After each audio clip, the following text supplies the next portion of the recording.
Am I overreacting for making my husband sleep in the car? All because he brought his ex-girlfriend's ashes on our honeymoon. Because at this point, I'm very distraught and I'm not sure if I made a mistake. Here's what happened. Okay, I know this sounds insane, but please just hear me out. I'm a 29-year-old female and I just got married to my husband 2 weeks ago. We've been together for 4 years and he lost his previous girlfriend to cancer about 6 years ago. I've always known about her, and he still wears a necklace with some of her ashes in it, which I never had a problem with because I know that grief is really complicated. But then this situation happened.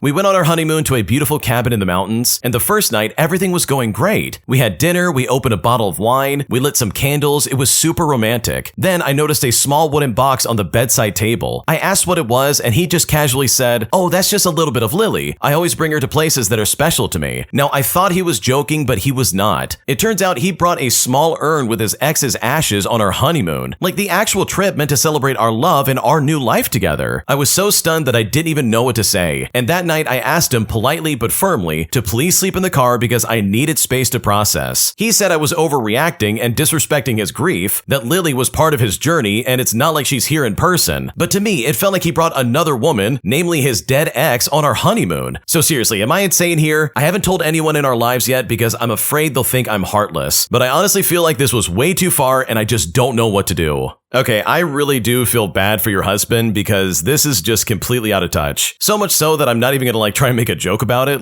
This really does seem like he's emotionally not there, and he probably needs to talk to a therapist or a doctor of some kind because this is not normal behavior. You're literally on your honeymoon and he's bringing his ex-girlfriend's ashes with him. Dude, that is not normal. That was 6 years ago, and I'm not saying that he shouldn't still be grieving the loss of his ex-girlfriend, but it's dude, you just got married. What are you doing? I don't know about you, but that would really leave a sour taste in my mouth if I was the original poster. So no, I don't think you're overreacting. I think he probably could have not slept in the car, but I understand where you're coming from because this really does seem kind of weird, and it's something that I think he needs to address much sooner than later. If you like Am I the Jerk, you're probably going to love Am I the Genius. Check it out, link down below in the description. Also, go to amithejerk.com/submit if you would like to submit your own stories. An entitled police officer tries to get my service dog removed from court, putting me in a situation that I honestly never expected to be in. Here's what happened. Okay, I want to start off by saying that I'm someone with chronic illnesses who has had a lot of surgeries. And when I say a lot, we're talking over 80 surgeries at this point in my life. I was around the age of 27 and in the thick of surgeries, and one day I was rushing myself to the emergency room because my catheter had exploded inside my bladder. And it was here that a cop pulled me over and asked me where I was going. I then looked him dead in the eye, my face red and hot, covered in sweat, very clearly not well, and said that I was going to the emergency room because I was having complications from a surgery. He then told me that I was speeding and that I had to sit there and wait while he went to run my plates, my registration, my license, and then write me a ticket for speeding. But the entire time I told this man I was trying to get to the emergency room for a literal emergency. Well, needless to say, I pleaded not guilty and I opted to go to court. My court date arrived and I had never been to this court before because I hadn't lived in this area for more than 6 months at this point. I walk inside with my service dog and I get ready to go through the metal detector, and the police officer at the metal detector stops me and tells me that my dog can't walk through with me. But I explain I was having a bad day with mobility and I was using him to brace my legs. Well, when I said this, he rolls his eyes and we walk through without a problem and the metal detector doesn't go off. And seriously, this should have been the end of it right then and there, but no, of course not. Because this man then proceeds to tell me that my dog will not be allowed in the courthouse. My dog was not being loud. He was not being disruptive. He merely did not want to leave my side because he was tasking in the moment. I explained that he's a service dog and he has specific access to go inside with me. This man then makes me stand there after I explain to him that I'm having a hard time with my mobility that day for 10 minutes while he goes upstairs to talk to the court people. 10 minutes later, he comes downstairs looking very annoyed and tells me to go ahead. And it's at this point my petty revenge comes into play. My very sweet dog and I go upstairs and take a seat in the back where he can be out of everybody's way while he laid on top of my feet. My dog is quiet. In fact, most people did not even realize that he was there. That same police officer then comes into the court and a minute later introduces the judge, and then the judge walks in and starts going through the court cases. And then he gets to my name and asks me to stand up. I then stand up and my service dog gets up off of my feet to allow me to do so. And in that process, because the seating was so tight, he steps out into the aisle away. The judge looks at him and looks at me and says, "Is that a dog?" And I just nod and I tell him it's my service dog. And at this point, that police officer has the biggest smile on his face, thinking that he caught me and that he's got me for for something, even though more than likely, he got yelled at by other staff members for trying to limit accessibility access. While the judge smiles and looks at my dog and then back at me, and he says to me, "Are you able to walk to the front? I would just love to see him. I love when dogs come in here. It always just makes my day so much better." And it was here that I watched the cop's face drop so quickly, and I had the biggest smirk on my face as I and my service dog walked right to the front. The judge didn't talk to him or pet him or anything like that, but he was just happy to see him in the courthouse. He looked at the police officer and said, "Don't you just love when happy little surprises like this happen?" And of course, the police officer had nothing to say other than nod, because at this point, I wasn't getting in any trouble. We went through the rest of my court case. He pleaded down my ticket to just a parking ticket and thanked me for bringing my dog in today. When court ended and I was walking out and had to pass this same cop, I had the biggest smile on my face. And while it's not the best kind of petty revenge in the world, to me it was incredibly sweet because this guy was super rude.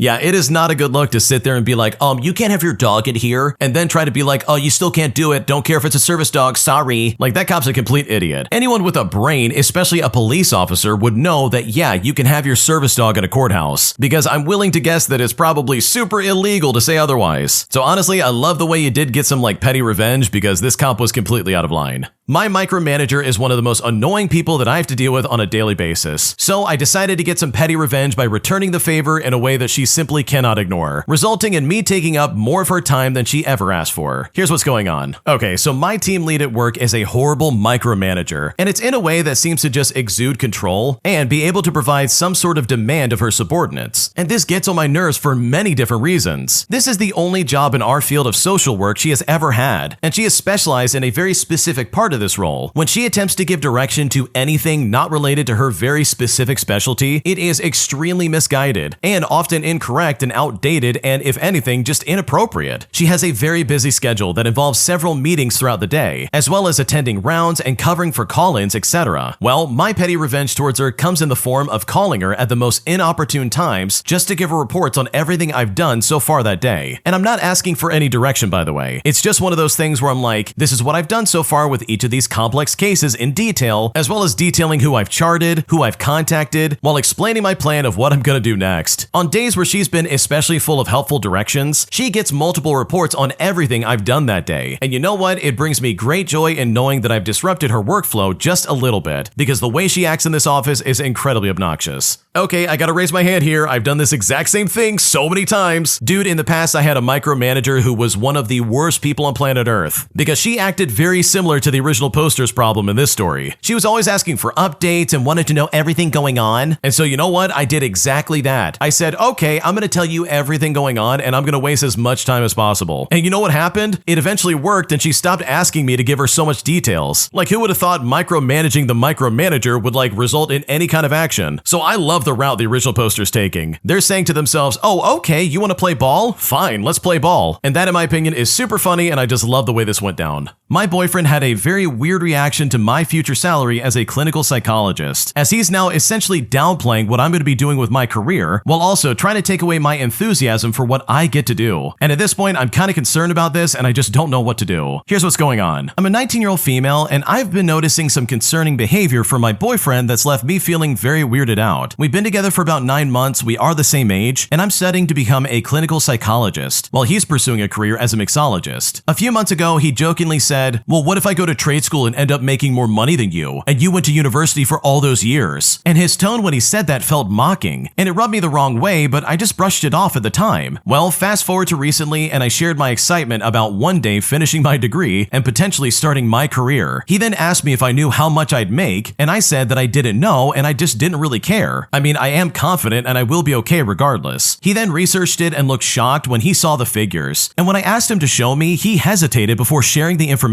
Here's where things get a little bit weird. After showing me the salary figures, he immediately stressed that I wouldn't actually make that much because of taxes, saying things like, oh, well, most of that will go to taxes. You won't really take home that much money. And it felt like he was trying to downplay my potential earnings and take the excitement of it completely out of it. And I just said to him, okay, that's good, just to try and move past it, but he didn't seem happy for me or impressed by the figures. Instead, his tone and body language suggested jealousy or insecurity. He then gave me strange looks and started researching his own expected salary. I'm starting to feel like his behavior is driven by insecurity about my potential success. So seriously, am I reading too much into this? Or is there something genuinely concerning about this behavior? Because right now, I just don't know what to do. Okay, I gotta be honest, and I think you know this, but your boyfriend is being really insecure. He's looking at the future money and he's thinking, oh my gosh, she's gonna make more money than me if we get married. And that is honestly crazy if that's really what his reaction is, because he is projecting all of his insecurities onto you and trying to downplay your achievements. He's trying to sit there and be like, you're not gonna make that much money, while also missing the point that a career is meant to fulfill you personally and not just be a way to make money. And if he wants to be a mixologist, then go for it, dude. If that's what makes you happy and you can make a living and provide for yourself, then go for it. It doesn't mean you're less of a person just because you're not making as much as a clinical psychologist. It means that you're pursuing what you love and you're happy, instead of doing something that you hate and you're making a lot of money, but you're still miserable. Like for me, the first option is way more important. And let's be honest here, like the way he's acting is really stupid, because if my partner said that, I'd be like, oh my gosh, this is the best news ever. Holy crap, I'm so proud of you. That is so cool. I would be supportive because I love this person and I want them to be happy. I wouldn't be like, you're not gonna make that much. Taxes is gonna take most of that away. Oops. Like that sounds so insecure and just so weird in my opinion. So yeah, you're not doing anything wrong. Your boyfriend's being a weirdo and that is not your problem in the slightest. My fiancé told me that I'm not his responsibility, even though we are literally engaged and planning on getting married later next year. Because after he said that, I decided to call off our engagement and basically call off the wedding, resulting in a blow-up that I'm honestly not sure how to fix. Here's what's going on. My fiancé and I have been together for a year, we've been engaged for 6 months, and we have a wedding planned for next year. We were college friends before dating, but we weren't very close at the time. But after I moved back to my hometown, we became close friends for a year before we started dating. Today, we went to the mall and I saw a stainless steel necklace that looked exactly like the one he gave me for my birthday. He told me that mine was a custom 14-karat white gold piece. In fact, he's given me several gold jewelry before with a purchase invoice, but for this one, he said his sister bought it and he just transferred her the money. He even showed me the proof of the transfer itself. Now, the problem is that his money always expects money from him, and we both suspect his mom pressured his sister to buy me a fake and keep the rest. His mom even texted him after my birthday saying that she was so sad that he spent so much money on me, and then asked for pocket money for a family event, and of course he sent it. I told him to ask his family directly about the necklace and to also remind them about the gold savings that he's been trusting with his mom. He then started venting about how he always has to send money and they just insult him for not sending enough. I also reminded him that if they kicked him out, my family would always welcome him in. I mean, my parents already treat him like a son and he even has his own room at my house. Then I suggested, well, if it turns out they cheated you out of your savings, how about cutting them off? Now, it did sound harsh, but I'm tired of watching him bend over for people who only insult him. But when I said that, that's when he hit me with something that really left me stunned. He said to me, I can't leave that house yet. Legally and religiously, you're not my responsibility and we don't have any bond. And when he said that, that honestly crushed me. He already proposed, met my parents, started wedding venue surveys with me, and I've met his family too. Yet he still said that we're not bound together. He then went out to buy some food, and when he got back, he tried to soften it, saying that even though we don't have a legal or religious bond, he still feels bound to me by heart. But I was already too hurt. I told him it's over and I broke off the engagement. He then cried and begged and just wouldn't stop apologizing. Well, because of the ruckus, my mom came up to check on us. My mom told me to calm down and not make decisions out of anger. My sister then told me that he was out of line and I shouldn't forgive him, and he's been spamming me with apologies ever since then. So, do I forgive him and try to move forward, or do I take this as a massive red flag before the wedding? Because right now I really just don't know what to do.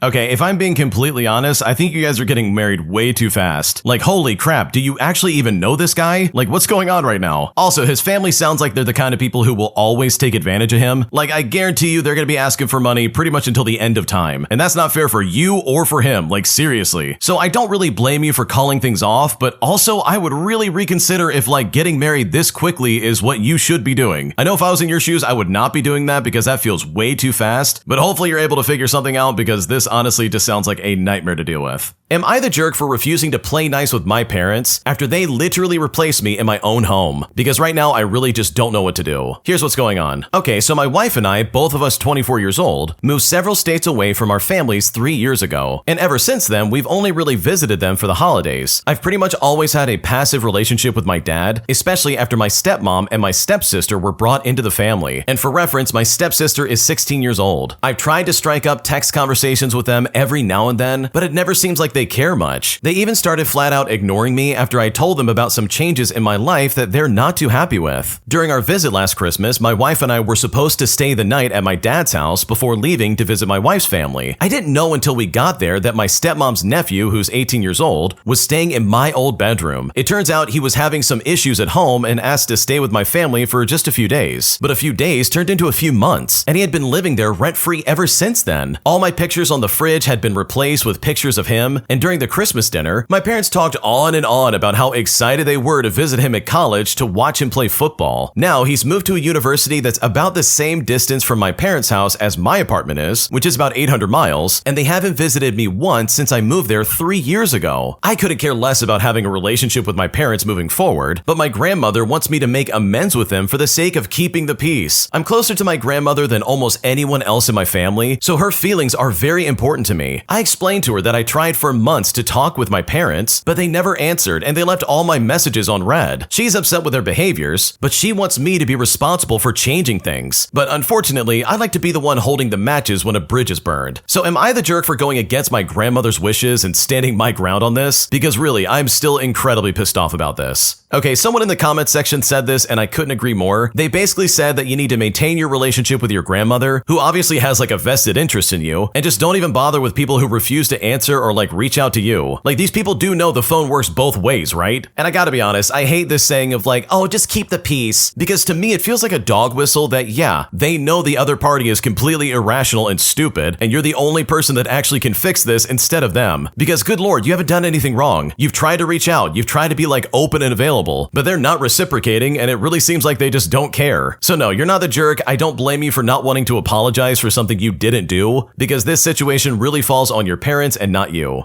My boyfriend woke me up from a dead sleep just so I would brush my teeth, and I'm now fully pissed off because I cannot get any sleep now, and at this point I just don't know if I'm overreacting. Here's what's going on. Okay, I want to start off by saying that I'm writing this at midnight, wide awake, fuming, because my boyfriend woke me up an hour ago just to brush my teeth after I've told him not to before. We've only been living together for like 2 months and dating for 4 years, and this is the second time he's woken me up after I fell asleep early just to get me to brush my stupid teeth. For context, I don't normally sleep until like 1 o'clock in the morning, and he usually sleeps earlier than me for work. I mean, he does wake up at like 5:30 in the morning on work days. I work hybrid, so I sleep in most days, and on days that I need to be in person, I wake up at 5:30 with him to make us breakfast and to prep our lunches, and then I just head to work. After work, we come home, we get groceries, I cook, and then he does the dishes. Basically, he didn't finish cleaning until like 8 o'clock, so I went straight to rest in bed after my shower while he played video games. And while I normally play with him, today I fell asleep while browsing. Now, 2 hours later at 10 o'clock p.m., he finished playing and came to wake me up to brush my teeth. This has happened once before, and I've told him to leave me alone when I'm too tired. And today I actually fell into a deep sleep and was super out of it, trying to mumble and just push him away. But he still insisted that I wake up, and then left after a while to put our clothes in the dryer, being incredibly loud in the process, by the way. And so that just literally woke me up fully. When I went to brush my teeth and I tried to go back to sleep afterwards, I couldn't do it. I'm now pissed out of my mind and I want to scream at him, but he's peacefully asleep now after ruining mine. He started a new job this week and is working from home tomorrow, while I've got another full day in person, so there's that as well. I feel my sleep deprivation is making me so angry right now, but I just can't understand why you would wake someone up mid-sleep just to brush your teeth. It's not the end of the world to miss one night when I'm gonna be brushing them in the morning anyways. I normally brush and floss and tongue scrape and mouthwash every single night, and before moving in together, I rarely fell asleep early, but these in-person days have been extremely exhausting for me. So seriously, am I overreacting here? Because right now I don't know what to do. Okay, this is so stupid. Your boyfriend's an idiot. I'm sorry, but if anybody said, hey, you gotta wake up and brush your teeth, I would probably lose my mind. Like, there's no way I'm gonna be okay with that. It's like, dude, I'm asleep. Leave me alone. I'm not gonna wake up and brush my teeth. I'm going to bed, dude. And I'm right there with the original poster too, by the way. I brush my teeth all the time, so like, this is not some like, oh, you haven't brushed your teeth in a while, you gotta do it. Like, I'm brushing my teeth and I'm flossing every single night, just like you probably should be doing. So like, missing one night is not gonna ruin your life at all. And in my opinion, it doesn't justify anybody waking up their girlfriend and being like, hey, you gotta brush your teeth, go ahead. So no, you're not overreacting. I would also be super pissed off, especially if I couldn't go right back to sleep afterwards. Like, good lord, that would really be upsetting, and I don't blame you. Am I the jerk for ordering expensive meals when I eat with my family, even though they can't afford the things that I'm buying? Because right now I feel like I made a mistake and I just don't know if I'm in the wrong. Here's what's going on. Okay, so let's start with just a little bit of background information. My family consists of my grandparents, my mom, my dad, and my little sister and her boyfriend. We are all adults, we have our own places, and we pay our own way in life. But if I'm being completely honest here, they are all very poor, like working multiple jobs, struggling to get by, and can't really afford nice meals. In contrast, I am well off.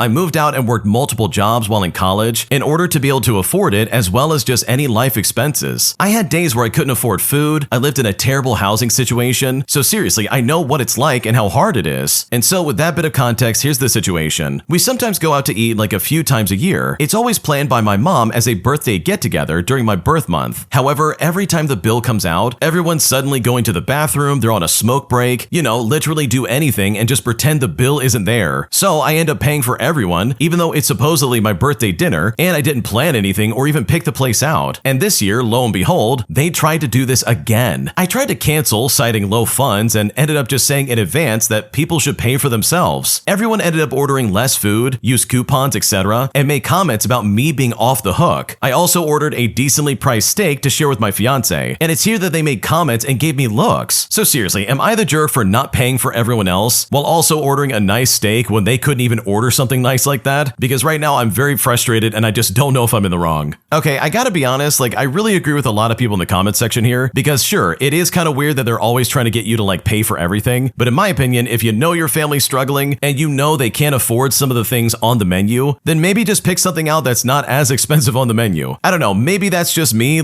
sure, you can pay for it and it's your food and money, you can do whatever you want, but honestly, why can't you guys just do a potluck dinner at somebody's house instead of eating at a restaurant that's way too expensive? In my opinion, that would be a way better way of spending money and spending time together, but maybe that's just me. An entitled crazy customer freaks out after a cashier accidentally overcharges him by $2. Things got so bad that he threatened to call the police, claiming that they were blatantly robbing him. Things got really tense and very awkward very quickly. Here's what happened. So I worked in a shop for almost 4 years before I finally quit in September of 2022. They basically sold everything. Holiday stuff, home fashion, furniture, food, pet stuff, kitchenware, bathroom supplies, candles, toiletries, you name it. This story happened in 2019, so some of the dialogue may not be completely accurate, so just bear with me. I was working the register that day, and this woman comes up to me with her receipt, saying that something came up wrong, and was kind of rude about it, saying how she came in the other day, and it was supposed to come up at a different price. At the time, registers couldn't do refunds, only customer service did, so I called someone up, and they told me that they had to do customer service, but they'll see what they can do. As we were waiting, my walkie went off, and I hear my coworker's voice come out from the other end. She said a line that makes you beyond curious upon hearing it. My coworker asked for a manager at register 8. As I hear that, a customer walks past my register towards the door and looked at me and my customer and responds with, "Somebody call the police. We have a jerk right over here," and continued to walk out the door. As soon as that customer said that, all of our attention went towards my coworker. There was an older man beginning to scream at her, and from where I was at, it was a bit hard to hear because of his screaming, but what I did hear absolutely shocked me. He was screaming that they had stolen his money and that he was being robbed and that he was going to call the cops. This guy was screaming so loud that everyone who was either within checkout or at the front of the store radius was paying attention to what was happening with this guy and my coworker. There were several people telling him that he needed to calm down, but he always responded back by screaming, "Shut up, mind your own business." The people around my register were starting to say how we needed to call security or the police. Even the woman who complained about her receipt was saying how this guy was out of control. I honestly agreed with them, but the problem was we didn't have security and we couldn't exactly call the police either. Eventually, 2 of my managers came in, both of them being women, one dealing with my customer and the other one dealing with this crazy old man. At this point, I started taking my next customer, apologizing to her for the wait, and continued on with my business. The guy did walk past my register to get to the customer service, but I avoided eye contact. A little later, when we didn't hear any customers, I did proceed to ask my coworker if she was okay, and she said that she was. She didn't even look fazed by what happened. She told me that this customer was buying stuff, and that included roasting sticks, that at the time was like $1. My coworker said to this guy, "Okay sir, here is your change," and she ended up giving him a little over $2 in change. And once that entitled crazy customer saw this, he went off by screaming, "I'm not touching that. You overcharged me." He then shows her his receipt to show that she accidentally charged him for 2 roasting sticks. And this was an honest mistake. So the coworker owned up to it and said, "Oh, I'm so sorry, sir. Mistakes happen. I apologize." The old man responds by saying, "Well, I don't make mistakes." And this is honestly where things really started to kick off. My coworker then had to tell him that he had to go to customer service just to get his money back. But this entitled customer was not having it because he responded back by saying, "No, I want my $10 back now." My coworker said, "Sorry, sir, I can't do that." She then proceeds to close the register drawer with change still in hand. And that's when everything fell apart for this guy. But the thing is, this crazy guy didn't even spend $10 according to my coworker. He was just really upset over getting overcharged $1. There were no cops involved, just a crazy dude freaking out over $2, who also ended up getting those $2 back. I do have to say that my coworker is a freaking legend because of how well she handled the situation, despite this old man freaking out and claiming that they were robbing him. My guess is that she's dealt with customers like this before, and that's why she was probably so calm and collected. I overheard her say that she was glad it happened to her instead of one of the younger employees. I probably would have cried if this happened to me, since I'm terrible with confrontation and people yelling and screaming at me just does not end well for me. My manager did say later on that she came out from the back of the store and heard the screaming, so that should give you an insight of how loud this guy really was yelling. I'm glad to finally be free of that place, to be completely honest with you. However, after working there for nearly 4 years, that crazy entitled man had to be the worst customer I've ever seen while working there, and I'm so glad that now I work somewhere else. How weird and entitled do you have to be to freak out over $2? I mean, he got his money back in the end, but that's such an overreaction. Accidents really do happen, and there's honestly nothing more cringeworthy in my opinion than watching some weird customer freak out over something so small. Like it's an honest mistake, they didn't do it on purpose. I always try to give anybody in customer service the benefit of the doubt. Chances are they don't even want to work at that job and would much rather be doing literally anything else. But here they are doing it anyways, just trying to make ends meet in their life. So when people act like this, it's just really gross and weird. So good for the original poster for getting a better job, because dealing with people like that on a daily basis can absolutely destroy your spirit. And in my opinion, it's just not worth dealing with. My boyfriend's friends want nothing to do with me, and I'm honestly not sure, as they're not giving me a fair chance, and it all seems so confusing. Okay, some of this isn't going to sound great, but hear me out. I've been with my boyfriend for about 11 months. We met at work, and when we did meet, he was married, and they were having a lot of problems. He was pretty much checked out of the relationship. We kind of had a flirtatious relationship for a while. Things came to a head, and we hooked up on Halloween. The next 2 weeks were honestly the most romantic weeks of my life. I get why people say it's hot because it's forbidden, but it was also emotionally intimate. He told me things he's never shared with anyone, his past, his dreams, etc. He said he didn't know that he could feel this way about someone until he met me. We didn't mean for it to happen. It just sort of did. He left his wife shortly after that and finally started dating me in the open. We went to work together, we hung out together after work, we spent some quality time together, we had dates that were romantic. It was honestly everything. We found out in early May that we were pregnant, and in June he invited me to move in with him. Since we got together, we hang out with my friends all the time. We've only hung out with his friends a few times though. At first I couldn't quite explain it, but the vibe was always off. His friends all have wives or long-term girlfriends, and I think they're the real problem. They don't invite me to hang out with them when their guys get together, even though they all hang out. They don't ask about my pregnancy. One of them is getting married, and my boyfriend is one of the groomsmen, and besides the wedding and rehearsal dinner, I haven't been invited to any of the events. I've tried really hard to make genuine connections with his friends and significant others. We invited them to our gender reveal, and I try to talk to them at our barbecue. I try to plan outings with them, but nothing further comes along other than polite conversations. Then I learned why you should never ask a question you don't want the answer to. I was fed up with the walls that they were putting up, so I got one of the girls that was getting married alone off to the side, and I asked her up front what the issue was. She told me that she's just being polite when she sees me, and we don't really have anything to talk about. She said she's not interested in new friends, and we have nothing in common, and she doesn't want to hang out with 20-year-olds, as she is significantly older than me. She then said something that really hurt my feelings. She She said I'm immature and I'm fake. Basically, I think she thinks that she's better than I am and isn't giving me a fair chance. Also, it's not like I want to be friends with her either, but I at least put in the effort to try and be nice to my boyfriend's friends. I feel totally hurt and alone. Where do I even go from here? I don't want to ask my boyfriend to cut his friends off, but they are determined on not liking me. Am I making too big of a deal out of this? Do I just let it go and deal with it overall? What should I do? This is a tricky situation for a few reasons. Because for one, it seems like the original poster is the reason that this guy divorced his wife. Like you literally hooked up with him while he was still married, and you're the reason why he tore his marriage apart. I think you gotta realize that. Sure, it was already falling apart as it is, but there was always room to try and get it together, and he basically left her to go with you. And that's really sketchy in my opinion. And I think along with that, there's a good chance that his friends know about that. And besides the fact that you're already much younger than they probably are not very happy with you and your boyfriend that he basically left his wife to go with some lady that was like a decade younger than him. I think there's some things going on behind the scenes that you probably don't know about. You can't honestly expect a friend group to accept you after you broke up a marriage, right? I mean, that's just my perspective. Maybe I'm wrong. If I am, please leave a comment and let me know. But that's kind of just what I'm observing from the outside looking in. Also, on top of that, you're pregnant at the age of 20. By the way, the boyfriend in this situation is 29. That is a massive age gap. She is barely not a teenager. You know what I mean? Like, that's just strange. So honestly, I would not get your hopes up about having any kind of friendship with these ladies, or any of his friends in general, because the situation that you have caused in his life, as well as the surrounding people in his life, is really, really bad. And I think you need to wake up and see what the damage really is around you. My entitled ex-mother-in-law gets involved in my life and calls me terrible names all behind her son's back. And now I honestly could not be happier that they are out of my life. So my ex-husband and I ended our marriage amicably. There was no cheating or anything like that. There was just too much stress due to some issues that happened, and we both decided that it was for the best. Now, it seems like in my life, I must be a magnet for insane people. From my mother to an ex-friend, to her mother, to other men who have just been weird. My life is messed up sometimes. Both of us were feeling the strain, and our mental health was taking hits all the time. We argued a lot, even over the pettiest of reasons. Our oldest son was also being affected by it. We had stopped going to couples therapy, and we weren't even spending enough time with each other like we used to. I would often sleep in bed, and he would sleep on the couch in his office. He knew what he was getting into, but he decided after our youngest was born that he couldn't deal with it like he thought. After talking about it and trying to come up with solutions, we chose to end our marriage. It hurt and broke our eldest son's heart, but we agreed to stay friends, and so far it has been working out fine. He's still in our lives, has a room for our kids at his place, and takes our eldest to school every morning and visits a couple days out of the week. He and I have lunch twice a week to talk about the kids. Our divorce court judge must be absolutely loving us, and at the time, this was the best decision that we made. At least that's what I thought. I moved myself and the boys into a 2-bedroom apartment, and I am working full-time as a bartender at a gentleman's club. I love my job. I've only been there a few weeks, and I'm making good money, close to $1,000 a week just in wages and tips. So with alimony and child support, we're sitting pretty. I am trying to lose weight so I can become a dancer at the club. I'm doing the keto diet and going to the gym regularly. I'm shedding the pounds that I want to lose, and I'm already down a dress size. I have always struggled with my weight. I was never overweight, but not exactly skinny. The women in my family always have big hips and big thighs. I'm also using a waist trimmer to help with my figure and posture. I do my hair and makeup, and I go to work looking and feeling like a movie star. I have long dark hair and green eyes. I started getting spray tans when we moved to the city, and I have fallen in love with it. I feel good about myself for the first time in years, and I am an ever-evolving work in progress. I have to brag here that even my ex-husband turns his head whenever I walk into the room and tells me that he kind of regrets not spending time with me. And I have to admit it, I get a little bit of satisfaction out of that. I used to dress super frumpy and didn't bother much beyond a shower and brushing my teeth. I also want to add that I never attended college. My ex-husband is tall with a deep olive complexion, with jet black hair that he keeps slicked back, a full beard that he keeps short, and large golden brown eyes. And he dresses well. He is full-blooded Greek, and his parents immigrated to the US right after they got married. His father found success in real estate, while his mother maintained the family home. They lived in wealthy comfort in a massive house in Connecticut until they moved to my old state. Their home in my old state is just as massive and considered to be a mansion. So needless to say, I was nowhere in my ex-husband's league, but his family welcomed me with open arms. They were the family I always dreamed of having, the opposite of my family in every way. way. I love them so much and called my in-laws mom and dad. We always got along and talked almost daily. My mother-in-law often sent me receipts of Greek dishes for me to learn how to cook, all because my ex-husband loved it. We often went to a little Greek bistro as a family, and I make it a point to have my eldest son try stuff from his father's side of the family. So you can imagine my surprise when my mother-in-law called me to chastise me about the divorce. She said that if I had been a better wife and lover, Bill would have stayed with me. She said that this was too great of a sin to forgive, and I needed to find God and pray for forgiveness for my wicked ways. I don't know where this was coming from, but she needs to have this talk with her son and not me. She then blew up at me saying that my new job is tempting sin and that it was the devil's playground and my body would be soiled for her son and he wouldn't want to be with a woman like me. I then reminded her that her son and I have been divorced, and she said that I chased him away. She said every picture she received from us since I began bettering myself weren't worth going into her albums because I looked like a lady of the night, as she put it. I got upset and told her it wasn't my looks that were the problem. It was her son's decision and it was all the stress from the situation. She then said that her son basically didn't want to be with me anymore because the woman that he married was nowhere to be seen and I was nothing more than a lady of the night. And at this point I started to cry because I was in such disbelief that my mother-in-law would be so mean to me after she had been so kind to me all of these years. It was legitimately an absolute blindside to me. The club I work at is a gentleman's club and it caters to the higher elite in my city society. Our prices are not cheap, and while some of it definitely is risque by its nature, there are still standards and protections around the people who work here as well as the people that show up. In fact, my boss is all about safety and doesn't take anybody's garbage anymore. Even the customers that think their money is their get out of free jail card, assuming that they can use that status as some way of treating the dancers and staff like garbage. In fact, he has thrown out several people since I've started working there. After this conversation, I hung up on my mother-in-law and I called my ex-husband and asked him to come over. As soon as he walked in, I confronted him about what his mother said. He assured me that it wasn't true and that he didn't know why his mother-in-law said any of those things. I then asked him if he was bitter because of my job and that I had been bettering myself recently. He said no and that he was happy for me. He called his mother and put her on speakerphone and asked her why she would say such cruel things to me. At this point, the mother-in-law got upset and felt ganged up on in the moment. She then admitted that it was a lie, but was only looking out for her son. My ex-husband then sighed and said it wasn't appropriate for her to speak to me like that and said that he was the one who wanted the divorce, not me. The argument goes on and eventually his mother starts crying, and at the time it looked like he wanted to apologize for making her cry, but he said that she should apologize to me for being unkind and holding my past against me, which was brought up in this argument. But at that point she went silent and then hung up. Over the next few days, things kind of settled down for the most part. My ex-husband brought me flowers to try and make up for it and also took me out to lunch. Fast forward to last night and my ex-husband came over to talk to me about my mother-in-law, and to that I said I didn't want to discuss it anymore. At this point in our lives, I made the decision that I wasn't going to talk to her anymore, and I told him that I wanted to stick with that until I felt ready to contact her again. But he thinks I'm overreacting and being unreasonable. He said that I needed to be more understanding that she is Catholic and that she believes that divorce is a sin. He acknowledges that it is his fault for the divorce though, but he then added on to it saying that my job is a problem for her and maybe I should consider looking for something else just to make her happy. And at that point I saw red. I got incredibly upset and I told him to pound sand. My job makes me happy and that is all that matters. I don't care if his mother-in-law has a problem with it. I don't care if he does either. It's my life. He chose to leave, not me. I won't be told what to do anymore. My job provides for me and my kids and keeps a roof over our heads. I reminded him that his alimony and child support, while appreciated, isn't needed and I can manage alone without his help, even with 2 kids. I won't apologize for my job. I also won't apologize for bettering myself and finally finding the self-confidence I didn't know I had, and I won't apologize for his stupid mistakes. I then said to him that I'm not his wife anymore, so he and his mother don't get a say in what I do. I then told him that he needs to get lost. I will never let anyone talk to me like that ever again. No one will walk all over me, not even my ex-husband. This man came into my life and took me and my son into his family. We had a child together, and then things fell apart. Honestly, I don't owe anybody anything, and I will never let anybody put me down or talk down to me like that ever again. The fact that the mother-in-law got involved in that conversation conversation is really gross and disgusting. I mean, what an absolute nightmare. It's good to see that the original poster has found their footing, and they've made the decision that, you know what, I'm not going to be talked down to like this. Good for them for moving forward with their lives, and hopefully things work out for her as well as her kids. My fiancé had a very sheltered upbringing, and I feel like I'm often guiding him through basic things in life, and I'm honestly not sure what to do. I'm a 28-year-old female, and I have to guide my extremely sheltered fiancé through life, and sometimes it's just plain exhausting. To preface this, I'm not really looking for validation. I just feel like if I get this out of my system, I'll feel better. I have an amazing fiancé. He's kind and funny and handsome and loving. We've been together for 8 years, and we have a healthy and happy relationship. However, his extremely sheltered upbringing has been a source of frustration for me at times. He wasn't allowed to have friends over to his house growing up. He couldn't even go to parties. The family only took 2 trips a year, one to Disneyland and one to the South to visit his family. He never cooked. They didn't go to restaurants. He was raised to fear everything. The whole family are germaphobes, as a matter of fact. The kids couldn't be in a room with the door closed. They didn't fly on airplanes or use public transportation. He wasn't allowed to take highways when driving. They didn't carve pumpkins on Halloween, and they didn't dye Easter eggs. They never went swimming, and the kids don't even know how to swim. And honestly, the list goes on and on. Also, none of these choices came from money issues. They were always fine financially. I feel like because of his upbringing, he missed several pivotal milestones in his life, and I sometimes feel like I'm showing him basic life stuff, and I don't mean to make it sound like it's all bad. In fact, it often creates a lot of really good memories for us. For example, I got to teach him how to make a jack-o'-lantern. I got to see him experience national parks for the first time because I was the one that took him there. His first time cooking for me was adorable. He cooked chicken Alfredo with jarred sauce, and the chicken was just frozen dinosaur nuggets. He tried sushi and Indian food because of me, but other times, explaining basic practices and social conventions almost brings me to tears. Trying to explain to him that if he's invited to a wedding and the invite says +1, it means that he can take me with him and that I want to go. But he doesn't take me, and then he's surprised at the wedding when his friends ask where I am. He didn't know you bring significant others to events in your life. If he cooks dinner, he can't do more than 2 tasks without asking me if it's the right move. Every time we fly, I have to explain to him that it's okay to bring snacks because the no more than 3-ounce rule does not apply to solid foods. And this happens every single time. I can't sit quietly and watch TV without him asking me every 5 minutes if I'm okay because I'm being quiet. For context, the silent treatment was used a lot in his upbringing, so it's a foreign concept to him for someone to be really quiet and not extremely mad. He's uncomfortable being in separate rooms and will follow me around like a lost dog. If we're watching TV and I get up to get water, he'll get up and just follow me. Another thing that bothers me is that he doesn't clean. He leaves out all sorts of things, from video game controllers to Gundam models to all other projects that he might be working on. He's not advancing his career because he doesn't eat lunch with others or socialize with them, and he skips the social networking events that aren't required because everyone except him knows they are required. The first time I took him to the beach, he didn't know there would be fish in the water, and there are many other situations like this that over time have become extremely exhausting. And I know, I sound a bit whiny, but this stuff obviously doesn't all happen at once. It all just kind of builds up over time, and I didn't realize it until today when I was explaining it to him that married couples typically spend the holidays together and don't separate to spend them at their respective families' houses. This was after I found out he made plans to spend Thanksgiving with his family and told me when it was too late to get my tickets back home. I love our relationship, but I just needed to put this out in the universe because honestly, a lot of this is getting very exhausting. This is really unfortunate because I honestly don't think that your fiancé is completely incapable of learning how to do simple tasks. Like, it sounds like he needs some kind of class to learn how to be an adult. Maybe there's something at like a college that you can sign him up for just to teach him basic life skills. This is really unfortunate to deal with, and I'm sure that there's a honeymoon period where you really did enjoy this and it was probably really cute, but I can also see how this would add up pretty quickly and be absolutely obnoxious eventually. But it sounds like you guys love each other and you really are trying to make things work. So hopefully it does work and he's able to step up and be the adult that you know that he certainly can be. My entitled parents ruined every birthday since my sister was born, allowing my sister to blow out my birthday candles as well as to have all of my gifts and presents. And after 8 years of misery and woe, I finally blew up on my parents and let the cat out of the bag. And now as a result, my entire family sided with me and turned on my parents for their disgusting behavior and their absolute neglect towards my happiness. And I honestly can't believe how things went down. Here's what happened. So this year, I'm 18 years old, and fairly recently, I am on my own from my parents. I have a sister about 10 years younger than me. She was an unplanned pregnancy and nearly didn't make it to term. I don't know many of the details of how rough my mother's second pregnancy was, since I was never told much, but I do know that it was so hard on her body that my mother could no longer have kids after my sister was born. She was in and out of the hospital repeatedly that year. My mother almost didn't survive the birth either. It made her and my father latch on to my little sister because she could have potentially never been born. And ever since then, I felt like I was just the other child in the house. That is, except for when they needed a free babysitter. The level of favoritism my parents showed long term has me believing they are genuinely sick in the head for not noticing exactly what it was doing to me. And now it's rebounding on them. So starting with my 11th birthday, my parents wanted me to let my sister blow out my candles because she was 2 years old and cried at the sight of birthday cake that wasn't hers. I didn't want to do it, but my parents forced me into it, and they relit the candles for me to do it again after her. But at that point, the moment felt completely ruined. The same thing happened the next year and the year after that, and so on and so forth. They just kept forcing it until it became the norm. My sister even had to have presents on my birthdays as well. And to top it all off, I never got any of hers either. And when I asked why, they just told me that I'm a boy and boys don't need to worry about it as much. I know I was a kid, but did they really think that this was the best thing to say or the smartest thing to say? Not really, in my opinion. And my parents would always choose a place my sister would like to be at more than me on my own birthday. Eventually, it became more like my sister was getting 2 birthdays a year and I was getting none. Beyond this, my parents made their entire lives revolve around my sister. If there's something I wanted to do, my sister had to want to do it too. Otherwise, it was vetoed, unless I could do it alone. I eventually just learned to lock myself in my room with my video games because they didn't seem to bother me there. That is, unless my sister wanted to run into my room and annoy me, hence why I always put a lock on the door. My parents wanted me to remove it, but I freaked out because I was an angry teenager who was tired of being intruded on at any given moment. My sister came running in more than once when I had no clothes on, and my parents were upset at me for being naked in my own room. When I pointed out how ludicrous that was, they withdrew their objection and just let me keep the lock. My sister developed quite the princess complex because of how she was being spoiled on a daily basis, and she was very demanding, so I stayed away from her as much as feasibly possible. Whatever excuse I could use to not have to deal with her, I used it. Even if I had to make up stuff just to have time to myself. My parents hired a teenage girl babysitter, and I got more personal time. But eventually, the babysitter quit because my sister wouldn't listen to her, and my parents tried to keep from paying her by saying that she did a bad job. The girl got some other people involved, and my parents finally paid her what they owed her. Then they hired another girl to babysit on the regular, and this one ended up staying. But my parents made it clear that I was to be watching my sister any day I had free, which I went out of my way to make sure I was busy, especially at my part-time job if I could. My sister treated me as her personal butler and ordered me around. She even had a stupid nickname for me that she wouldn't stop using, and just hearing that nickname makes my blood boil. And if I didn't give her everything she wanted, she'd cry and call our parents, and then I would be in trouble for mistreating her. We had many massive arguments because of this, and after I refused to yield anymore, my relationship with my parents de-evolved into barely any words spoken between us for some time. And yet, during my high school graduation, they had the nerve to brag to other parents that they were the reason I worked so hard. Well, they weren't wrong, but the reason they were thinking of was not the one that actually happened. I worked hard just biding my time for when I'd be free finally from my parents. But my parents acted like they'd done so much. I mean, maybe they did before my sister was born, but afterwards, it was all about her. They didn't even ask me about school until parent-teacher conferences came up. I graduated with a B and C average, and after my graduation, my parents just took me to some place where my sister would always have more fun than me, even though the trip was supposed to be for me. On my 18th birthday in July though, things really boiled to the surface. Even though it was my 18th birthday, it still didn't feel like it was all about me. I hoped to God that we were going to my favorite restaurant for once, but no, they had the party at the local knockoff Chuck E. Cheese, which is the only place like like it nearby to us, so it was the de facto celebratory destination whenever anything big was achieved, including my high school graduation. I did say to them that it was a place that my sister would enjoy much more than me. I was surrounded by kids half my age having parties, and I was so bored with nothing to do but eat mediocre pizza and play claw machines and dated arcade games for tickets to cheaply made prizes that brought me no joy. Then, when it was time for cake, my parents came out with one that was pink with white flowers on it. Sure, it had my name on it, but it was very obviously not a boy's cake, and there were only 10 candles. My parents lit the candles and set them right in front of my sister to blow out. That's when it finally happened. I had this mental moment of all the pent-up hate mentally flashing before me, and then I started ugly crying. I, an 18-year-old boy, was crying in front of the whole family. Everyone was so shocked that time seemed to just freeze. I got up and all the stuff I'd been holding in for the past 8 years just spilled out like word vomit. The entire family got to witness this event, and when it was finally over, I just walked outside to sit by the family car. Several relatives trailed out after me to say they were so sorry and that they didn't know about the pink cake because my parents kept it covered till it was served. I said it didn't matter that they didn't know. They all sat back and watched as my life was taken over by Little Miss Sunshine for the past 8 years. I had no real birthdays or celebrations of my own. They were all about her. And then, on the biggest birthday of my life, they all expected me to just smile and nod, like always, while they handed my sister a cake that was entirely meant for her, when it wasn't even her birthday. Some of them started giving me apologies, but they made the excuse that all this time, they just thought I was okay with it, because my parents said I was. I told them I was never okay with it, and my parents forced it on me every year, till I just pretended to accept it. I then spread my arms out, motioning around me, and said, look at where we are. Does it look like the place I wanted to celebrate my graduation and 18th birthday? No one even tried to stick up for me all this time. I'm just the other kid while my sister gets everything. I didn't even get to have any of my friends there because my parents stopped letting me invite them long ago after they tried to voice their opinions over my sister getting to blow out my candles. There are 365 days a year, and was it really so bad to just want one that was about me and not her? Instead, I'm treated like the greedy, entitled brat for wanting my own birthday. Then I just went back to ugly crying. My father came back outside by that point to yell at me for making such a huge scene. Because my mother was crying too, my sister was upset because I ruined her moment, and now everybody in there who saw this thinks that they're bad parents. I ended up yelling at him that they are bad parents, and he should know exactly why. Well, after I said that, the rest of the family descended on him like a pack of wolves. Better late than never, I suppose. But I'd never seen anything like it before. My father was practically backed up to the restaurant front door, and then most of the crowd flooded back inside with him to have it out with my mother too. My grandparents stayed with me and apologized for having their eyes shut for so long. I don't know what was said to my parents at the restaurant, but it was roughly a half an hour before they came back out, and when they did, they looked incredibly defeated. My mother was still sniffling after crying so hard, and neither of my parents could look me in the eyes. They both awkwardly apologized for what they did, and then offered to redo the party elsewhere. But that wasn't really enough for the crowd. One of my uncles scoffed rather loudly in the crowd, and my parents said that they would never let my little sister blow out my candles again, or give her presents on my birthday, or make any part of it about her. There was then another scoff, and my parents also apologized for getting a cake that was obviously not meant for me, and that they just felt like I wasn't worried about cake anymore at my age. And oh boy, was that the wrong thing to say. I became furious all over again and yelled at them again that my age was irrelevant. They literally gave my birthday to my sister and had no good reason as to why, and they knew it. Then I said there was no point in redoing the party because it was way too late. They quite clearly show that I mean nothing to them. They ruined 8 years of my life till I became an adult. What future birthdays with them could I possibly look forward to? Well, my father started to get angry at me for saying that, but when the entire family yelled at him, he shut up. My grandfather told him I'm exactly right, and there's no possible way they can undo the damage done now. He said my parents were awful people. They played favorites and treated me like the black sheep ever since my sister was born. And what's more, they were all awful themselves because they just let it happen too. And I am owed far more than an apology. I was owed my life back. My mother broke down again and tried to come closer to me while crying my name and apologizing. but I refused to let her anywhere near me, and half the family body blocked them from getting closer. I just said I couldn't take this anymore, and I started to walk away. One of my aunts chased me down and brought me back. I could hear multiple family members yelling and cussing at my parents over what had happened, but I was so upset, I couldn't even feel happy for any bit of justice after all of this. Also, where was my sister when all this was going on? She was still in the restaurant all by herself, eating cake and ripping open presents that were there for me. And if anyone was wondering, yes, my parents served her some cake after I cried and walked out. You'd think doing that wouldn't be their primary focus in the moment, but they were called out on it later. My grandparents got me to calm down and sit in their old minivan while everyone else cleared out the party. My sister threw a huge temper tantrum after being caught opening my presents, one of which was a brand new smartphone, and she threw it against the wall and broke it because she wasn't allowed to keep it. She literally just got a brand new phone on her own birthday a few months earlier. I ended up being so upset that I was ranting that I never wanted to celebrate my birthday again, and my grandparents let me stay the night over at their house. When I came home, I still didn't speak to my parents. My mother just kept crying because I refused to talk to her, and my father was just as closed-mouthed to me as I was to him. The following weekend, my grandparents convinced me to go with them out to dinner, and when we got there, I was surprised to find a whole new party waiting for me. My own parents were there, and they had the "Don't Hate Us" smiles plastered on their face the entire time. There was a big chocolate cake with 18 candles on it, and there was even a banner with my name on it. They called it my happy belated birthday graduation party because I didn't really get either this year. I did kind of have to pretend to be happy, but one good party doesn't undo 8 years of favoritism or even make a dent in it, really. And where was my sister? She was sitting at the table with her arms folded and her lip curled because it wasn't all about her like it used to be. And rather than saying happy birthday for me, they just sang an alternate version called Happy Day. Then, as soon as I blew out the candles, my sister screamed. I mean an ear-bleeding, loud little girl scream. My parents had to rush her out and then bring her back in later, looking more upset than ever. She quietly pouted in her seat for the rest of the party. I did still get a new smartphone as well, and my sister got hers taken away, among other things that she did at the prior party. But the smartphone wasn't all. The whole family had chipped in and gotten me a car. It was just an old white Volvo, but I loved it the moment I laid eyes on it. My grandfather knows a thing or two about cars and fixed it up himself. I was so happy, but my sister clearly was not, because she let out another one of those screams. She started having a massive temper tantrum and demanded a car of her own. My mother had to take her into the bathroom, and they didn't come out for a while. My father just went back to looking defeated. My sister had effectively ruined their attempt at trying to look good in front of the whole family. Multiple family members also had strong words from my parents that my sister was acting that way because they raised her to be such a princess spoiled brat. I obviously started driving the car around right away, but only days later, my sister actually vandalized the car by taking a hammer and breaking 2 of the side windows and cracking the windshield to the point that the car was undrivable. My parents managed to stop her before she did any more damage, but she screamed like a maniac when they grabbed her and took the hammer away, then tried to bite them as a result. And after that, everyone was furious with my sister, especially my grandparents, because my grandfather had put so much work into that car, and my sister ruined it while having a massive temper tantrum. My grandparents had spoiled my sister so badly that she couldn't mentally comprehend that I could have something that she could not, and several other family members laid into my parents about how they were setting my sister up for failure by making her an entitled brat that expects the world to be given to her, and she's going to have a terrible adult life because they won't put their foot down and teach her some respect. Well, her actions didn't go unpunished. My sister was grounded for the rest of the summer, and effective of the new school year, she was sent to a boarding school. My mother cried like a baby about it too, but my father had to be adamant that it was the only way to start undoing the damage that they had done. Yes, they fully acknowledged that they are at fault. I mean, it was kind of hard for them not to, since no one sided with them at all. My sister is absolutely miserable at that school. She hates the clothes, she hates the rules, and she's been lying almost constantly. But with the cameras almost everywhere now, she's not getting away with any of it. Our parents tried to visit her a few times, but she just screamed at them for putting her in that place. From what I hear, this may just be her school life until she's 18 years old. My parents did thankfully pay to fix my car. They had an auto glass company replace the windows and windshield, and it looks like it just did before. In August, my father came to me and said that if I was interested, he found me a job working for a friend, but it was 40 miles away, so I would need to move out of my parents' house unless I wanted to commute. But you know what? I was all for moving. Finding a first apartment wasn't so easy though. I had to get approved for a credit card just to get accepted for a studio. But I got it, and I have been living where I am now since September. My parents keep trying to contact me, but I rarely speak to them. Anytime we do speak, I just feel awkward and uncomfortable. My grandfather has suggested that they simply don't want to acknowledge how badly they failed as parents, and trying to get me to forgive them will make them feel better about themselves or something like that. But I'm not going to forgive them, not anytime soon at least. I'm finally happy and away from them, and now they've got nothing. They don't have me, and they don't have my sister, and my parents had to take more hours at work because boarding school for my sister is not cheap, nor can I imagine was the party they had thrown for me, or the repairs for my car. Empty house, angry relatives, and the only thing they have left is their work. Feels like incredible misery to me, and I don't take delight in it, but it is the result of their own actions after all. So you know what? They had it coming. This story is unbelievably heartbreaking. How ridiculous can these parents possibly be? They quite literally revolved their entire life around this one daughter and completely forgot about their son. They allowed this spoiled child to basically run this house, and if anything, that child raised those parents, not the other way around. And that is absolutely unacceptable. I mean, what were they thinking treating someone like that? It's not fair, it's absolutely disgusting behavior, and I am so glad this original poster got away from their family, more specifically their parents. It's also fantastic to see that his extended family stepped up to the plate and supported him exactly when he needed the help. And this was all because his parents failed him completely and entirely. But the story did have a fantastic ending, and I really hope that the original poster is able to find happiness and peace. And hopefully they never have to deal with their parents ever again, because they honestly don't sound like good people, and this original poster does not need that kind of energy in their life. My entitled aunt and her family are trying to use my parents' address just so they can get some low-income housing, despite the fact that they can definitely afford to buy a house. Here's what happened. So my dad's siblings and their families immigrated to the US 4 to 5 years ago. My dad applied for them and paid all the associated fees related to the application. Once they got here, he helped them find housing, as well as find jobs, and get into schools the school-age kids. Despite doing all of that, his siblings basically acted as if he didn't do anything for them. Not only that, they kissed up to my dad's younger brother, who was already in the US. They thought they didn't need my dad's help, and the younger brother would help them instead. The younger brother actually ended up screwing a few of them over, which is a decent story in and of itself. But about 3 weeks ago, one of my aunts and her oldest son by the name of Kay asked my parents to use their address as part of their application for low-income housing in the city my parents live in. My dad said they can use the address, but he won't be putting their names on any sort of utilities. My aunt and Kay said that my parents should help family, but my dad told them that he had done enough for them already. My aunt and Kay came over again earlier this week. This time, they brought a housing application where they wanted my dad to say he was my aunt's landlord. Kay told my dad to just sign it and that he would fill out the rest, which is just super shady behavior. My dad once again told them no. My mom asked Kay why they are applying for low-income housing instead of just buying a home. Based off of some previous conversations, they definitely have enough money for a down payment. Kay works as an engineer and 2 other people in the family work, so combined they have a decent income. Kay said he doesn't want to, because then he would have to get a loan and pay interest, which is against his religion. And while this is true, my mom did point out how Kay and my aunt were lying, which is also something that wouldn't be good for their religion. Not only are they trying to lie about where they live, but they are also lying about their situation. The application would just have my aunt, her husband, and one of her daughters. However, Kay would live there too, and he makes enough to disqualify them completely. My aunt and Kay ended up leaving, with Kay apparently telling my parents to just rip up the application since they are choosing to be selfish and not help out their family. As usual, my dad's side of the family only thinks about themselves and have a short-term memory on the time and money that we already spent on them. How gross and entitled do you have to be to go to family and not only demand that they sign some form without explaining what you're gonna do with it, but also basically lying to the government about your housing and financial situation? They would be disqualified so quickly for lying on this form and basically be kicked out of their house, all because this K guy doesn't want to pay some kind of mortgage loan, despite the fact that he's an engineer and he can definitely pay for it. Really scummy behavior overall. And it also really leaves a bad taste in the mouth of the original poster that they were being so mean to their dad, all while trying to justify justify their actions based on their religious ideologies, which is honestly such a toxic thing to do in my opinion. So good for the dad for putting his foot down and saying, no, you're not going to use my name or my address for your low-income housing that you definitely don't need. If anything, it's time for these people to step up and actually practice what they preach, instead of trying to fraud the federal government just to try and get some cheap housing. An entitled jerk demands that I give a photo shoot for free, despite the fact that this would normally cost me $900. And after trying to negotiate a higher price, just so I can get my money's worth, this entitled jerk freaks out on me and calls me some terrible names. Here's what happened. So I'm an amateur photographer that photographs events for a couple $100 since I still am a student. One of my friends suggested a person who was looking for a photographer for his sister's baby shower in Austin, Texas, which is about 4.5 hours away from me. I contacted this guy, we'll call him Jack, that's not his real name, asking if he was still looking for a photographer. He said yes and asked me for a quote. I said I usually charge $100 an hour with about 20 to 25 pictures an hour along with edits, but since it would be a 6-hour event with several dance performances, skits, and games, a 9-hour drive to and from this event, plus accommodations since it will be pretty late to drive back, and the fact that he needs a videographer along with me as a photographer, as he doesn't want me to go back and forth, I ended up asking for about $150 an hour. So the grand total for this event would be about $900, and this would include everything that I mentioned above. He asked me if I was a professional photographer, and I told him not exactly, but I have been doing this for 6 years, and I am pretty good at editing pictures. I sent him my portfolio of both raw and edited pictures, which takes, by the way, a minimum of about 2 hours per 10 pictures. All this because I'm not super fluent at Photoshop. Jack asked if he could call me in a few hours and then hung up. Fast forward to a few hours later, and he called me back and said that he really loves my portfolio, but he really can't pay more than $500, and that even $500 is too much, because according to him, photography is easy, and anybody with a smartphone can be good at photography. I clarified saying I will be taking pictures with my camera and not a smartphone, and what I am asking is not too much, considering he is getting 2 people for 6 hours for the price of 1, not to mention the other factors included. At this point, Jack started arguing that he is doing me a favor by even considering $500, since this would bring me exposure and I am not even a professional photographer. I told him that if I were at a local event, I'd love to do it for $75 an hour. He said it is local since it's within state lines, and it's just a mere 4-hour drive away. He also said there are professional photographers charging only $200 for a 6-hour event. I told him to give me some time to see if I could reduce the price by cutting any cost on my end. I tried to negotiate with him and told him that I will do it for $500 as I am in college and I really need some extra money. But that's when everything changed all of the sudden. He suddenly decided that he was going to refuse me saying that I would do this for $500. He then said that I need to understand that he's just trying to get a gift for his sister with eternal memories, and that I should honestly just do it for free, as I didn't take up the offer before. By the way, only 20 minutes have passed, which is really not that much time to negotiate anything else. After I heard that, I was honestly appalled, and so I told him that I would not be doing that. And it was at that point that he called me a jerk and said my pictures weren't even that good, which honestly really hurt my feelings. Fast forward to 2 days later, and he actually had the gall to call me back again and said that he is willing to pay me $200 for a 6-hour event, as that's the price that professionals charge in the city of Austin. I told him no again, because my friend wants to cancel, as he's not getting paid enough to take video, and it's a waste of an entire weekend for absolutely no money. He then got super upset, called me a bunch of childish names, and hung up the phone. And honestly, I think I'm kind of happy that he did, because I probably dodged a massive jerk. How unbelievably entitled do you have to be to try and not only reduce and undercut the price that this person's trying to give them, but then basically imply that their payment should be exposure? That's literally such a disgusting thing to say to somebody who's taking time out of their busy college schedule just to try and make some cash on the side. And that's such an insulting thing to say as well, because exposure doesn't pay for the bills, and it would literally do nothing in a situation like this. Like, this is just some stupid baby shower, like, come on. So good for the original poster for sticking to their values and saying straight up that no, they are worth much more than that, because this entitled jerk sounds incredibly toxic, and I can't imagine traveling for 4+ hours just to go there and deal with him all day. That would have been an absolute nightmare. An entitled Karen refuses to tip me at a restaurant I worked at, but I bided my time and I eventually got revenge at my new job, and this lady never saw it coming. Here's what happened. So I used to work at a horrible Mexican restaurant, and by horrible, I mean horribly managed. The manager was a penny pincher, didn't care if it was at the expense of someone else. This was one of the only restaurants where I would double drop checks, and even go as far as to teach the other servers, because this owner was always trying to give us the garbage end of the stick. I hated him, and I have never hated anyone more in my entire life. Because he was always trying to save money, he would hire as little people as possible. No expo, no food prep, no bussers, not even a manager who could speak English. Imagine working at a restaurant where as a server you had to translate guest complaints to a manager, so you can already imagine how upset guests were, either because of slow service or because of cold food. Well, one day I got a guest who was absolutely unbearable. She ticked off every box of what a Karen is before the term even existed. Her food came out cold and I apologized and told her that I'd get her fresh, warm food, and she seemed patient and polite, and even told me that she knows it's not my fault and to not worry as it would not affect my tip. So much to my surprise, when she does leave after her meal, she leaves me a few pennies as a tip. I was furious and I ran outside. I got her attention and I told her, "Here ma'am, you forgot your change. If it was a tip, I don't want it. Have a good day." She left and other guests apologized on her behalf for being such an absolute jerk. One of the guests even told me that as I was leaving to get her a new plate, this entitled Karen was saying to her friend behind my back that she's not going to tip me anything and that she is going to save her money for Valentine's Day, which is a perfect example of wasted resources on a human being. Fast forward maybe 3 months, and I'm working at Walmart now as a cashier. Back then, you could say to the cashier you have a particular coupon, and we could redeem it even if they didn't have a copy of it on hand. I don't know if this was countrywide, but it was done pretty frequently at the Walmart I worked at for obvious reasons. I know for sure this practice isn't done anymore, or maybe not as much. And guess what? The same entitled Karen I served prior shows up in my cash out lane and has loads of the same product. She was trying to redeem coupons she didn't have on hand, and my opportunity for petty revenge finally presented itself. And God, it felt so good seeing her getting really upset because I would not budge on redeeming non-existent coupons. The conversation went something like this. When she tried to redeem these coupons, she says something like, "They let me do it all the time, please." But I responded back to her by saying, "No, sorry ma'am, I cannot do that, nor will I do that. I will be breaking the rules to do this, and I'm not about to lose my job over it." She then said, "You can't even redeem this coupon that will only save me a couple of cents?" And after I told her no again, she then started getting incredibly upset. She said, "I went through a lot of trouble to get these groceries in my cart, and now I can't do anything with them." She was still super upset, but honestly, I did not care. I told her, "Nope, sorry ma'am, I need physical coupons." She ended up paying for everything in full. So I think if anything, the lesson learned here is to just be nice to customer service, because a lot of them will go above and beyond just to help you out if you show just some kind of decency. You love to see some petty revenge go towards an entitled Karen that absolutely deserves it. This absolute entitled Karen only tipped a few pennies to this poor server, and as a result, they missed out on a huge part of their wage. And this was after they promised that the problems they were having in the restaurant would not affect their tip. I mean, that is such toxic behavior, but you know what? Karma has a wonderful way of coming right back around. So to watch this lady not get her way and have to pay for everything in full truly is a satisfying resolution to someone acting so entitled. My ex-husband refuses to pay the balance on the iPhone that I got him, and so as a result, I got some revenge. Here's what happened. So after previously leaving me with his $800 iPhone balance and refusing to pick it up, I shut my ex-husband's phone off, since I'm technically the owner of it. I was very kind in turning it back on for him after he paid me the money that he owed me from similar situations. However, the agreement was that he would pay me $120 on Friday, all because that was the day that he said he got paid, in order to keep using the phone that belongs to me. The Friday that he was supposed to pay me, I sent him a text reminder, to which he responded, Yup,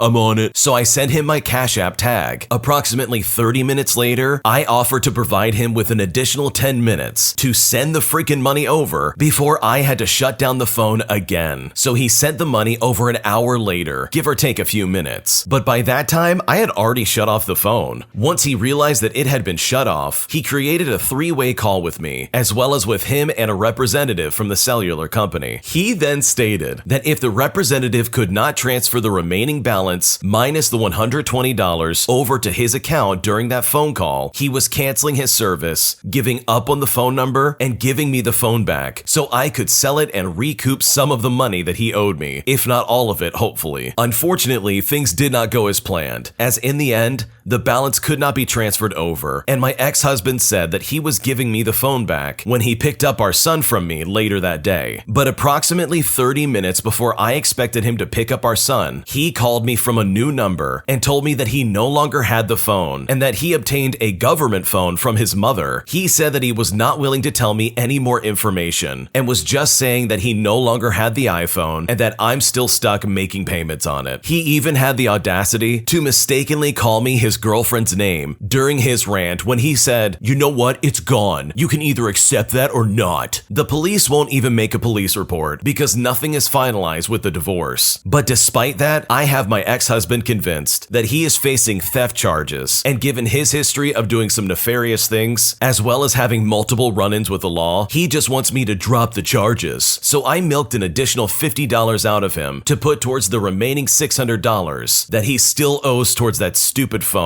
And I don't expect this to last forever, because I suppose that this will only work as long as he remains stupid. But I'm still pretty upset about the whole ordeal. So as a bit of petty revenge, I've been taking Sharpies with me to bars and gas stations, and I've been scribbling his new government phone number from his mom in the men's stalls with a note in curly feminine writing, asking whoever reads it that they should call me for a good time. And I honestly don't regret it. Yeah, that's pretty messed up that your ex-husband basically, in my opinion, probably sold that phone off and said, "Okay, well, too bad, now you gotta pay for it." So I'm really sorry that you have to deal with an absolute moron of an ex-husband. Or at least soon to be, because it sounds like the divorce hasn't happened yet. I think if anything, you might be able to call your cell company and ask them to maybe turn off the phone again and tell them that your soon-to-be ex-husband lost it or possibly sold it off just so he wouldn't have to have any kind of payments towards it anymore. I'm not sure if they can do anything about that, but if anything, I'm sure they could at least brick the phone so that whoever has it can no longer access it. And there might even be a thing where they can just replace the phone and possibly send you a new one. I'm not sure of the details of that. You honestly gotta call your cell company. But hopefully that gets worked out, because unfortunately, you're gonna be stuck dealing with this guy for a long, long time. And hopefully for the sake of your son, he's at least decent and amicable, just so he can have a good life growing up. I told my girlfriend that we're moving to another state, and she's not giving me a straight answer of if she wants to come along with me. And at this point, I don't know what to do. I just got a job promotion this past week. It's a higher pay, but I have to move from Georgia to California in 2 months. I'm currently in a pretty serious relationship with my girlfriend. We're both 23 years old, and we met in college. We've also been official for a year and a half. I told her recently about the news and told her to really think hard about this situation. She told me that she's never lived with a man before, and she's also never left Georgia before either. So considering all that, she's obviously very hesitant, but she said that she will think carefully about it. I then gave her some reassurance and told her to take her time because it is a big change. She responded by saying that she has so many things to think about and that her moving would mean that she would no longer live with her brother, who helps her out a lot. I offered to help find a roommate, and she replied that she will think very hard about this. I had reached out to her a few days later and checked in to see if she's been thinking about it, hoping to prompt more conversations and concerns about what's going on, as well as to gauge her overall interest in even moving. But she didn't give me a straight answer at all. At this point, I'm getting a bit frustrated. I told her to let me know if it was a no when I first presented the news to her, but she is not really communicating with me on this. I'm starting to have doubts if she's even serious about the relationship at this point. I know that's ridiculous, but all she needs to do is ask me for more time instead of just dodging my questions. Her initial response seems to be interested but scared, and it made me even think of what is keeping her here in Georgia in the first place. I want to give her time and not be pushy, but I realize it's only been 72 hours since I asked her. But that's enough time to at least give me a direction of yes or no. Like, she's not even asking more questions. Do I need to give her more time? I know I told her to take her time, and I want her to, but I sort of need an answer relatively soon because I need to plan if I'm moving into a 1-bedroom or a 2-bedroom apartment, amongst other things associated with the move. Part of me thinks that her answer was yes, but first let me think this over. At least that's how I took it initially. initially, but now that she's not following up, I honestly don't know what's going on. And at this point, I don't know what to do. It sounds like the original poster is being incredibly pushy. I mean, you're asking her to move away thousands of miles across the country, and you then pop back in after 3 days and say, hey, so what do you think? You want to go? Like, that's obnoxious in my opinion. And I really think the original poster needs to take a step back. You said give her time. Well, then give her time. Let her think this through. She probably has friends and family and all sorts of people all in Georgia literally her entire life, most likely. You're asking her to uproot her entire life and go out to California with you. And that, in my opinion, takes a lot more than just 3 days to think about. So seriously, take a step back, give her some time to breathe, and just take this at her pace. Because this is not an easy decision to make. And in my opinion, I think you're being just a little too pushy. Today, I messed up by getting scammed out of $2,000, and I feel so stupid and I can't believe it. Here's what happened. So I'm a truck driver, and last night, as the title suggests, I got scammed out of $2,000. It happened at a gas station right before Las Vegas. I parked there to go to sleep and shut down for the night. I went down from my truck to walk around and stretch my legs a little bit. As I was walking around, a black SUV pulled up right next to me, and a rich-looking man rolled down his window in a panic. He looked desperate, and his wife was in the back seat crying with her 2 kids. He was asking for help because his wife's purse got stolen in Vegas, and it had all their things in it, like money and their passports. I saw how distraught this guy was acting, so I took $30 from my wallet, and I was going to give it to him just to help out. He pleaded with me that he needed more because he was heading to San Francisco, so he offered his necklace and gold ring. I refused, and I told him to just take the $30 so I could go back to my truck and rest. He kept begging me and offering his jewelry, and at this point I started to feel bad for the guy, so I went to my truck and I got $100. I was going to give this guy $130 for free, and I told him again and again, I don't want his jewelry. I'm literally just trying to help his family. He said he cannot take it for free and offered his jewelry still, but said he would need more money for it. This is when I should have just walked away. Call me foolish and naive, but I just wanted this guy to go away so I could rest. So I figured that if I just gave him like $300, I wouldn't feel guilty taking the jewelry, and he could just have enough money to make it to San Francisco. But at this point, he kept pleading and begging and adding more jewelry, and before I knew it, I was giving this guy about $750. Then his wife starts crying more and saying that they need more money for new passports, and how it's $300 per person, and that there's 4 of them in total. The guy offered the last bit of jewelry that he had, which was a Rolex watch that he said cost tens of thousands of dollars. It was at this point that I believed that my greed got a hold of me, because this guy's telling me that he's a rich guy from Dubai, and he doesn't care how much the jewelry costs. He's just desperate for cash so they can make it to San Francisco and then get back to Dubai. I don't know much about jewelry, so I thought that if I just give this guy $1,200 for his Rolex watch that I assume was real because he's Mr. Big Shot from Dubai, I could sell the jewelry and get my money back at the very least. So in total, I gave this guy just under $2,000 for 2 gold necklaces, 1 gold ring, and a Rolex watch. I was skeptical, of course, but like I said, I think my greed was clouding my judgment. Once I gave him the money, he began thanking me so much and started offering up a prayer and all this show and tell. He hopped back into his SUV and drove off. I watched him drive off all the way till he went to the freeway, and that's when I realized something. This guy took the freeway entrance going back to Vegas, and that's when my stomach turned, and I knew instantly that I just got lied to. I mean, after all, his whole story was about how he needed to get some money so he could get back to San Francisco. I walked back to my truck, and I laid down trying to process what just happened. I was staring at the jewelry, and then I looked up online of how I could tell if an 18-karat gold necklace was fake, and that's when I saw a news video on YouTube about people getting scammed on the road by some guy from Dubai offering their jewelry for money. The news described exactly what I just went through, and that the jewelry these scammers were using was obviously fake. I feel like a complete idiot, and I can't believe how naive I was to fall for this scam. I never thought I would fall for something like this, especially since I watch scam videos all the time online. So needless to say, I feel like a complete idiot. Yeah, I would feel pretty stupid too. You just wasted $2,000 on fake items. And the fact that this trucker carries around $2,000 with them on the road is not only super irresponsible, but also super dangerous. I'm pretty sure truckers deal with people trying to rob them like all the time. Why would you carry that much cash on you? And to top it all off, he got scammed by these people that have been scamming people all over Vegas. In my opinion, if someone comes up to you in the parking lot in Vegas, it's definitely not the best time to engage with them. I mean, personally, that's my rule for pretty much anywhere I I go. My parents also taught me that if it's too good to be true, then it probably is, so you gotta be careful. And this is a perfect example of that, because no one in their right mind would start throwing jewelry out the window just so they could try and get back to San Francisco. I mean, that's craziness. And the fact that this guy was so loaded and rich is another hole in this guy's plan. I mean, if he's that much of a big shot, then he can clearly call somebody to help him out, right? Like, he's definitely got to have some kind of connections with Vegas or something like that. Or at least somebody he can call to get some money to fly home. It all seriously is super suspicious, and it's really unfortunate that this guy fell for this. So next time you're in a parking lot and someone comes up to you asking for money, definitely think twice before engaging, because you very well could end up like this guy and lose $2,000 to some fake jewelry. My entitled brother sells all of my stuff, and when I confronted him about this, my parents actually defended him. So now I'm suing him. Here's what happened. I am 23 years old, and I am a very reserved person. I don't like to interact with other people, but I don't hate anyone. I have never been angry with a person because I assume that if you don't interfere with my life, everything is fine. Now, I have always been very close to my brother, even though he is very different from me, and we have always shared our stuff since birth. Recently, he has started to become an extremely bossy person at the house, with his parents buying him everything he wants, despite his catastrophic grades. He smokes, he drinks, and starts to force me to be mainly a cab driver for him. This puts a very bad atmosphere in the house, with my mother yelling at him a lot. Fortunately, on my end, I bought my dream computer after working incredibly hard, and every night I lock myself in my room and I spend my time coding, or in some cases playing video games. And you know what? I will happily take this quiet time, as this is right in between my very tiring engineering studies as well as the atmosphere at home, which can be very intense. Fast forward, and I had a 6-month internship in a big city in another country, and at the beginning of the internship, I love it because I've never left my small city. It was very difficult to live alone in an apartment, but after a few weeks, I really adapted, which really surprised me. I enjoy going out with people now, I feel more confident, and I even changed my clothing style to be more adult, and I really loved it. Another perk is that I've started working out since I don't have my computer in my spare time. At the end of my internship, I go back home and I find the same atmosphere as before, and nobody has noticed my changes in appearance. But I just ignore this, and when I arrive at night, I only want to find my computer to avoid the tense atmosphere and the screams that come along with this house. But that is when I was horrified to find out that my computer was not in my room. So I asked my mother, and she then tells me something that blows my mind. She tells me that my brother sold it, and I honestly could not be more upset by this news. I think at that point my brain just paused, and it was 10 seconds before I asked my mom if she was joking or not. She says no, and I honestly start to see red. I teleport to my brother's room and ask him why. He then tells me that he sold my computer to buy sneakers and clothes, and I ask him again, explaining this time that I want to know why he sold my computer, because I didn't give him the right to do it, and that I always use it for work. At this point, he starts laughing at me and tells me that I can buy another one, and that the money that he got from it was nothing to me. He then tells me that he sold my computer for $1,000, and when I heard that, I just about lost it, because that computer is worth so much more than that. Normally, I would have run away to my room to swear, but here I got angry, and I grabbed his laptop and destroyed it on the floor. The noise brings back my parents, and my brother yells at me, asking me what happened to me. I yell and explain that he had no right, and that he is an absolute jerk for doing that. I explain that I needed that for work and that it was mine. My father then comes in and angrily tells me to keep my voice down and says that it's just a computer. I told him with all my anger to shut up and that he should realize that it is not normal to steal people's things. I then leave because even my parents do not support me, and after that I go to the police station to file a complaint. As the value of my computer exceeds $1,000, my brother is at risk of going to prison. My parents put pressure on me to drop the lawsuit against my brother, but I don't want to, and I don't want to be with them anymore, since they consider me less than nothing. And so fast forward, and we go ahead with the proceedings, and my brother, as a result, must give me back close to $5,000, including having to pay back my lawyer that I hired for this case. Because everything went down, my whole family hates me, and I have now cut ties with everyone. I am now living with my cousin, and I'm about to graduate, so I will soon have a job. I am in a hurry to leave and not see my family ever again, which doesn't bother me either, because the way they considered me was just unacceptable, and I don't think I was wrong. I feel completely justified taking my brother to court and and winning, and I don't regret it in the slightest. That is fantastic that the original poster was able to get the money back so that they could buy their computer. The original poster went on to say that the computer was actually worth about $5,000, so they clearly had some serious setup that they did not want to try and replace on their own. So good for them for getting their money back and setting things right, because otherwise their brother could just get away with more stuff like this, and it would not be fair for the next person who has their stuff sold off by this entitled brother who would not have known that this is not a good thing to do. My friend and I have been unknowingly seeing the same person, and at this point I don't know if I should just walk away or what I should do. I have been seeing a man by the name of John for approximately 6 weeks. That is not his real name. We matched on a dating app, but I also knew him from the occasional hallway greeting at work. We've been spending some quality time together since the first date and have hung out at least once a week. Several days ago, I found out that my friend by the name of Sarah, also not her real name, has been also seeing him at the same time. They started talking 4 weeks ago, which was 2 weeks into me seeing him. They went on a date 2 weeks ago, and they had plans last week, but Sarah had to cancel. John has been very straightforward about wanting to spend some quality time with her during their texts and conversations. His date plans were an exact mirror of my experience. John and I did not have a conversation about exclusivity. Technically, he did nothing wrong by hooking up with her, but the fact that he used the same formula on her as he did with me really bothers me. I don't like that I was the backup option for the day she couldn't make it, especially since by that point, we'd been on dates without hooking up and have had conversations that I wouldn't do with a random fling. Sarah and I hung out in a group setting a couple days ago when the whole John ordeal came to light. I texted him as soon as I learned about it. The next day, Sarah and I met and we had a healthy one-on-one conversation about the situation where she disclosed everything, despite him asking not to. We decided it would be for the best for both of us to step back because she was developing feelings for him and I was beginning to feel very uncomfortable about things. After John had gotten text messages from each of us, he confessed to Sarah and me that he'd liked me for a while and wanted to pursue more, but was waiting until I was ready and would delete dating apps if I asked. He said he was planning to have a discussion about exclusivity the next time we met. I'm not sure how I should approach this. His interactions with Sarah led me to believe that he was only interested in something casual. If it weren't a close friend, I might be more objective about the situation, but with how things have unfolded, I'm not sure. Is initiating and pursuing some quality time with another person while in the beginning stages of non-exclusively dating someone that you like a red flag? Should I try dating him or commit to backing off? What should I do? I mean, honestly, I'm really surprised that you're even considering still going with this guy. This honestly sounds like a super sketchy situation. And you know what? He was probably in paradise. He literally had 2 women to pick from. And now he's like, oh, hey, I want to get with you instead of Sarah. But like, why would you even want to go with him? He's bargain hunting. Like, come on. He's playing stupid games and it's just really inappropriate. Also, for some context, this guy is almost 10 years older than Sarah and this original poster. Like, he clearly knows what he's doing, but I don't think you do. So in my opinion, if I was in your shoes, I would walk away. This guy is just toying with you and he's just trying to play both of you. And worst of all, he's old enough to know better. So it's time to find somebody who's actually going to be loyal and want to be with you specifically and not just play around on the market just to try and find another woman that he can spend some quality time with. My parents hate my boyfriend and I don't know how to move forward or what to do. My boyfriend and I are both 21 years old and we have been dating for a year, but have known each other and each other's families for 10 plus years. His mom was a mentor of mine and my family adored him. My parents are extremely protective and did not allow me to do much with anyone. With boys, they wanted a chaperone and I could not text, call, or be with them alone. But because they knew him, they let those rules go. When we started hanging out, many people in our church advised my parents to not let me get involved with him and to not trust him. He had a rough past and was always getting in trouble. They let us hang out for a couple of months, but things slowly got bad. He and I became each other's best friends, and we told each other everything. He told me about his troubles in high school and friend issues. He had left his friend group because of drama and was trying to be better himself. I told him how little time for myself I got, how I had basically no life outside my home, and wanted to move out by the end of summer. We hung out for 3 months without the chaperone rules, but we were still super respectful of my parents, and we would not be in a room or at home alone together. One instance, we were at a drive-in movie that didn't finish till after midnight, which was approved with no curfew, and my mom wasn't going to be home until 2 a.m. We stopped at the beach to talk for a while, cause we had time, and then started the the 45-minute drive back home. On our way back, I got a call from my mom freaking out because I was not home. I explained what happened and how I thought that she would be back after I got home. This was unacceptable, and they accused us of being intimate with each other and that we were apparently lying about it. At that point, I liked someone else, and he had no intentions towards me. They said it was deceitful and untrustworthy. After that, we were never allowed to be without an approved chaperone again, and now I had a 9 p.m. curfew. This resulted in a massive argument between my parents and me. They said they lost all trust in me, and they are trying to protect me from things I don't even know about. Word for word, they said, "You can never know what could happen. Things that you don't even know about. We can tell you from experience, there are things you just cannot fathom." I asked them to explain these things so I could be better prepared, and they would not tell me because they valued my innocence. Over the next month, we tried to earn that trust back, but we could not get through to them. I got super depressed, I had nightmares so bad, and I barely slept, and I almost left the state just to start over with my life. But my boyfriend helped me with so much. He was kind, caring, gentle. He encouraged me that things would get better, and he is the main reason why I stuck around. I got better, we got closer, and we tried so hard to stay on good terms with my parents, but it honestly wasn't easy. Home life for me was messy and toxic. I am the oldest of 6, and the majority caretaker of the home, and I work full-time. I was not treated very well, and I wanted out. My plan was to move out by the end of the summer, but then my boyfriend asked my parents for permission to officially start dating me and to give me a promise ring. We started dating, and my parents got even more strict, which left no room for me to ask if I can move out, so I just stayed. 2 months later, I got into another massive argument with them over a miscommunication, and my dad kicks me out. I go to stay with a friend, and my mom is begging me to come back home. My boyfriend wanted nothing to do with the argument and wanted to stay out of it as much as possible, but still was supporting me in making my own decisions without influence. My dad does apologize for kicking me out, and he does respect my decision for much needed space. I come back home for 2 weeks because I got sick and I had found a place to stay. They are not pleased with my decision to move out and were being passive-aggressively supportive. When the day came for me to move, they decided to paint their entire house and told me I couldn't bring friends over to help me move. I moved everything on my own. During this time, they found out that my boyfriend and I had spent some quality time together, and after they found out about that, they were furious. But not with me, they were furious with him. They felt betrayed. My boyfriend promised to protect me, and they felt that he had broken that promise and hated him for it. They were certain it started back on the beach, and I was coerced into it. They would not believe me when I told them that we started 3 months after dating. We didn't even kiss until we were dating, and I had initiated both of those situations. They demanded an apology from him, but never wanted to see him again. During that time, my boyfriend had serious surgery, and he was incapacitated for 4 weeks, and his family had COVID. He was physically unable to go see my parents, but also didn't want to talk to them till they started treating me better. For the next few months, my parents would beg for him to reach out while simultaneously berating him and low-key stalking him, with them having many 3-hour phone calls just to yell at me, telling me I'm throwing my life away and how he would never be good enough for me. The only thing that kept me in contact with them was the younger kids, as well as my boyfriend encouraging me to keep trying. Every time things got better, my boyfriend would go to reach out, but before he could, I'd get a phone call from them and spend the next week as an absolute wreck. This went on for 8 months. When my boyfriend finally reached out and made some actual plans, my parents canceled last minute and went on vacation. The next time he reached out, he got no response. This went on for 4 more months. Now, my parents are saying that they'll never forgive him and want nothing to do with him. When I moved out, my boyfriend had told me that he wanted to propose, but had made a promise to his brother who was engaged that he would not propose until after they had married, and their wedding was set out for a year. That year is now up. He has moved in with me and we want to get married, but not without my parents' permission, so we are in a bit of a tough spot. He wants to make things right with them, and I want them to be involved, but they want absolutely nothing to do with our relationship. They had never told me explicitly that they want us to break up, and personally, if we did break up, then our whole 1.5 years of trouble would be for nothing. I don't want that, and I don't think my parents want that either. They just don't know how to get over what we did. I do not know how to move forward, and I feel stuck and trapped again under my parents' thumb because they are still dictating my life. If he proposes, it would be without their permission, which neither of us wants. But if he doesn't, we may never get married, and we can never make things right. right. I personally feel like getting married would make our life decisions right, and we can all move on with our life together. I feel like I'm going to be forced just to force them to make a decision about whether they want to be a part of my life or not. But if I do that, I lose the relationship with my siblings and possibly my jobs. Because as another fun fact, we all work together. I'm at a crossroads and I honestly don't know what to do. I think the first thing the original poster needs to realize is that their parents cannot be fixed. They are toxic and they're going to stay toxic. The fact that they've written off your boyfriend right off the bat is absolutely ridiculous. They quite literally have not even given him a chance, and anytime he's tried to reach out and say, hey, let's meet up, they would cancel last second or avoid him, all while still saying, oh, he's a horrible person. Like, that's just really immature. You've tried to reach out, you've tried to do what's right, but they are not meeting you in some kind of middle ground. And that's not fair for you and your boyfriend. I mean, how can they not get the hint? You two literally live together. That's a pretty good litmus test, in my opinion, to see if you actually can stand the person in the first place. So for your parents to still not like him and have some kind of pride about this is really immature. I think if I was in your shoes, I would do what's right for me and my significant other. I would not let your parents dictate what you can and cannot do, because you don't live under their roof anymore. You can make your own decisions. And honestly, in my opinion, I don't think you need their permission to get married. If they want to be involved in your life, they will certainly make the effort. But if this is how they're going to continue to act, then honestly, I don't see this as a big loss. And when it comes to work, if you do decide to go about it this way, you can always find another job. You can easily find another job in your skill set that'll allow you to provide for yourself and support you and your future husband. Because otherwise, you are just going to be stuck, just like you said. And I honestly can't think that your life is ever going to be happy if you let your toxic, weird parents dictate what you can and cannot do in your adult life. Today, I messed up by not realizing that my microphone was on during an important meeting, and now I'm in deep trouble. To keep the intro short, I'm a sales analyst for a business many people may be familiar with, and I'm at a lot of board meetings as it's the corporate end of things. Lately, it's been a hybrid work environment, so a lot of our meetings are hybrids. So because of this, we're outfitted with microphones just for the occasion. They're little Bluetooth clip-ons, like you'd never notice on your favorite YouTuber. I'll be frank, I hate the company, but they pay the bills. That aside, when you have a bunch of bald eggheads in a room talking numbers for hours, it can get pretty dull. I'm usually very good about this sort of thing, and there's no hitch. Today, however, I just was not having it. We had a board meeting in which a lot of the talk was about if the hybrid full remote workplace was a good idea, and somehow these egg-headed morons landed on no. I heard that part and kind of shrunk in my chair, because the opportunity to be in the comfort of my own home really does balance out how much you dread this job sometimes. I don't give my input on things usually. I tend to just let the executives duke it out, but they genuinely for a moment seemed like they had dropped the ball, and that was strike one. The next subject came up was the pay. Oh, the greatest point of contention. A lot of facilities that the lower tier executive visited were in god-awful disrepair, and if there's anything these folks like to do, it's not taking accountability for giving the workers what they need and clear-cut metrics to achieve. Pay cuts were talked about, and it's convenient that the bar was drawn at my level, Sales Analyst 1, as well as everybody below me. I excused myself and thought I'd left my microphone in the room, but actually I still had it on me as I went to the restroom. I didn't need to use it, thankfully, but I did heavily vent how stupid of a discussion that was. I pointed out how asinine it is that they would cut everyone's pay but their own, alongside calling certain folks by name, a variety of descriptive names, if you know what I mean. While I was in the bathroom, I really went in. That is, until I dropped my microphone. Yeah, it was on me the whole time. I debated hard about going back in. I honestly thought that they would fire me over PA or something, but no. They talked it up in there until I returned, and then they said the following: Miss Original Poster, it's clear you feel very strongly on the matter, given your very colorful expression. What would you suggest we do when the facilities are failing to meet our expectations? And at this moment, a part of me left my soul for just a moment. This is a really good job, and I would hate for what was supposed to be a candid moment in private be something that ends everything. They made it clear that they understand my frustrations and would hear me out, but I did get a bit of chewing out from my superiors, who got secondhand embarrassment from hearing what I had to say, while also throwing in some spineless name-calling to boot. My heap of paperwork is high, and luckily none of it is disciplinary action. I did propose much better alternatives, and I wish I could disclose the brand so the workers could thank me for potentially saving their pockets, but there's no telling if they would listen. I'm still really all shook up from it, and it is probably my greatest blunder in life so far. That sounds like an absolute nightmare. I can't imagine excusing myself from a virtual meeting just to try and vent in my bathroom over something stupid that's going on that's going to affect your bottom line and your paycheck, only for everybody in that boardroom to basically hear exactly what you have to say. I would be unbelievably embarrassed at that situation. But from the sounds of it, it really did kind of work out. It sounds like they took your advice seriously and you saved a lot of people a lot of money. And to be honest, these top executives probably needed somebody to step in and shake the cage just a little bit. And you just happen to be that person unintentionally. So good for you for at least speaking up, even though you really didn't mean to. It made a world of difference, even if you are slightly traumatized as a result. An entitled Karen straight out of the depths of Walmart freaks out when she doesn't get her way, demanding that these incompetent employees bend to her every whim. But karma comes right back around and puts this entitled Karen right in her place, leaving this Karen absolutely dumbfounded. Here's what happened. So for context, the lines were extra long at Walmart today, and they only had half the registers open. They decided to open up another express line just so they could get the crowds moving just a little bit more. This entitled Karen with an overflowing cart sees this and seizes the opportunity, rushing straight into that line. Keep in mind, this line is 20 items or less, and she has way